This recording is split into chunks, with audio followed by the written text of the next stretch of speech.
Hey everyone, it's Zach with Palantir Research. NHS England has republished their Federated Data Platform or FTP contract with Palantir on the UK government contracting website. So it's nothing new in regards to dollar amounts or just the deal itself. But when initially released back during the holidays, we had a ton of redacted blacked out pages, and that's from the original attachments before. So they finally released a much more opened up version here, clear for everyone to read. Now, this is more of a data dump, honestly, without much crazy stuff being revealed, but does provide reading material for those looking at the specific language of the deal. So check it out when you have a chance. I'll be combing through this for anything that stands out, but that'll be for another day. Now, more interestingly is how the media in the UK, specifically from the Register, who is known to be pretty one-sided against Palantir in the republishing, and saw this as a chance to point out their secretiveness, not only for Palantir, but the NHS. Now, they keep hitting on the point around data privacy and stealing data, but it's pretty much common knowledge or common sense for anyone here working on the project technically would have to have access at some level of the system, and that's an involved for running with the NHS that flows through the FTP. But the access controls around that is strictly for those employees on the project. But regardless, they keep pushing this agenda of stealing data.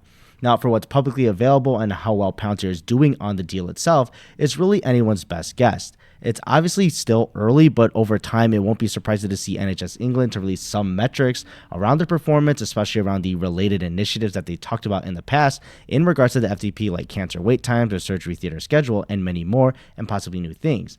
Now, NHS England continues to release articles too around different and new initiatives that they work on, but do typically avoid using Palantir's name and probably will do so in the future. So we'd probably have to use our best guesses unless it's explicit or released by Palantir themselves. The bigger point of this, besides the financial aspects, though, is just getting the patient and operational outcomes to demonstrate to other nationally ran healthcare systems or just large healthcare organizations in general, which Palantir is already doing, actually works and improves them. I mean, we've already seen from other major healthcare clients, mostly US based, like Cleveland Clinic, HCA, and Tampa, to name a few, but to get a large international client like the NHS eventually to do the same would be amazing PR for them in respects to the healthcare industry. And even with Japan, which is an international client, a lot seem to forget their work with Sompo and their senior care facilities with trailers based on how they've streamlined away from paper and are able to track patients more efficiently with a growing demand in their country.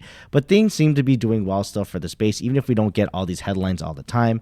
But what are your thoughts though on the republishing of the contract and removing all that redacted material? Let me know below, and I'll see you in the next video.